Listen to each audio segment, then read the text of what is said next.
Sophie Davant est notre invitée jusqu'à 12h30. Nous lui avons demandé de nous dire ce qu'elle écoutait comme musique. Sophie Davant, pendant qu'il se passait plein de choses dans sa vie. Ça, on l'aura juste après l'humeur de Nora Hamzaoui.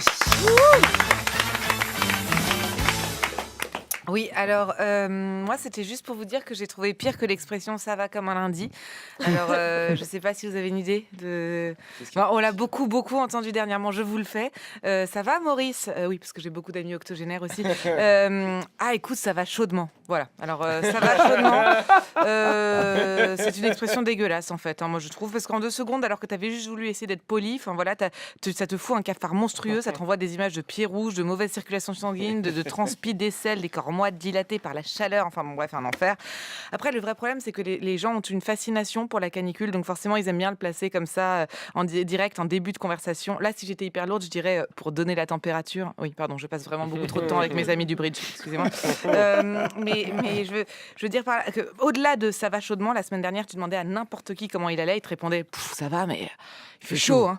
Non mais c'est quoi cette manie de faire un point météo alors que c'est pas du tout le sujet. Moi ça me dérange pas de parler de la pluie et du beau temps, mais dans ce cas-là faisons-le tout le temps, toute l'année pour varier les plaisirs, pas juste en période de canicule quoi. Je sais pas moi en plein mois d'octobre comme ça, hop, comment ça va Nora?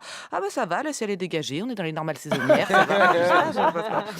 La réalité c'est que ça excite les gens la canicule. Alors attention, quand je dis ça excite les gens, je vous parle pas de Tania que j'ai rencontrée la semaine dernière qui tout en rafraîchissant ses orteils dans une fontaine du Trocadéro te dit moi la chaleur ça me donne des envies de cul. Non. Alors elle qu'elle sorte de nos vies, qu'elle se chope une mycose et qu'elle nous foute la paix à jamais. Non mais ça va, attends. Pardon, mais tu peux nous expliquer à quel moment la libido vient s'exprimer dans cette histoire? C'est quoi? T'es en pleine insomnie, tu goûtes d'endroits inconnus, tu savais même pas que tu pouvais transpirer du menton, t'as la gueule coincée dans ton ventilo, on dirait un chien là sur les autoroutes, là, les chiens qui ont la tête par la fenêtre, là, et tu viens de te débarrasser de ton drap, de tes fringues, limite pour la première fois de ta vie, tu rêves d'être chauve, et là tu te dis quoi? Tiens, un deuxième corps chaud contre moi? Ah ouais, ça ce serait super. Non, faut arrêter, n'importe quoi. Déjà que c'est difficile de supporter son propre corps pendant la canicule, non, mais à quel moment t'as envie du corps de quelqu'un d'autre? Je préfère le jeter par la fenêtre, quoi. Qui transpire. Oui, qui transpire, dégueulasse, quoi.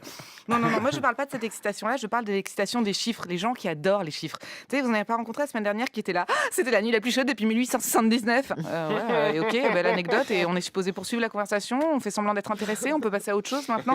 Non, parce que si tu dois faire semblant d'être intéressé, il n'y a pas 1000 options. 1879, t'es sûr que c'est pas 72? Il me semble avoir lu 72. Moi. Ouais, enfin, moi, tu passes un très mauvais moment, quoi. En parlant du mauvais moment pendant la canicule, j'ai passé la pire insomnie de ma vie. Alors, la pire insomnie de ta vie, ça se traduit par une insomnie doublée de ta connerie. Tu sais, les insomnies où le lendemain, tu te dis, oh là là, j'ai l'impression d'avoir déliré cette nuit. Bon, bah, c'était pas un délire, c'était ta connerie.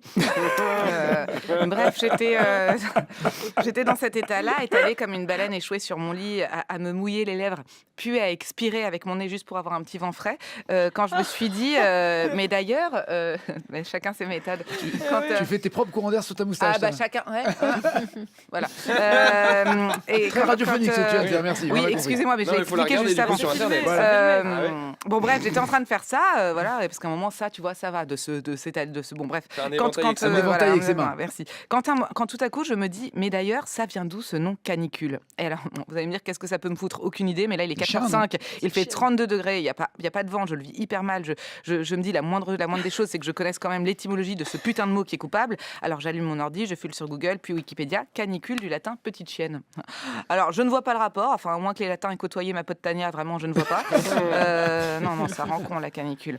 L'autre jour j'étais à une soirée, je transpirais comme tout le monde, je transpirais, tu vois, ça va. Et là une meuf voyant mes auréoles me dit, tu connais pas l'astuce des serviettes hygiéniques sous les aisselles? Alors deux choses.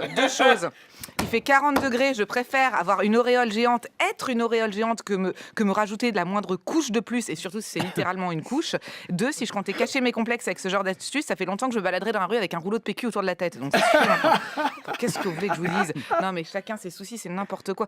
Moi ce qui m'a troublée dernièrement, c'était la notion de température réelle et température ressentie. Je trouve ça fou qu'on donne les deux à la fois. Je veux dire, s'il y a bien un truc important, c'est ce qu'on ressent, non? Pourquoi est-ce qu'on a besoin de donner la réalité? Enfin, je veux dire, il y a des gens qui disent, ah non, moi même si la température ressentie est 39, il est 23, je mettrai mon pull au vert. Enfin non, mais ça n'existe pas. Cette notion, pour moi, il faut la garder pour la vie privée. Tu sais, les engueulades de couple là, où tu t'engueules pour rien juste parce que tu t'es fait chier toute la journée, et quand ton mec rentre le soir, t'as envie de mettre un peu d'animation. Je commence à en avoir ras le cul de tous tes potes qui envahissent la maison, qui viennent la traîner le soir comme ça, tout le temps, à squatter. Mais attends, il y a pas de potes qui squattent. Comment ça, il y a pas de potes qui squattent? J'en ai rien à foutre qu'il y ait des potes ou pas. Moi, c'est ce que je dis, c'est ce que je ressens, ce qui compte, c'est parce qu'il est vrai. Bon voilà, ça compte la réalité ressentie. Oui, en fait, globalement, dans ma vie privée, ça va tout le temps comme un lundi. Merci Nora Hamzaoui. La bande originale, Nagui, sur France Inter.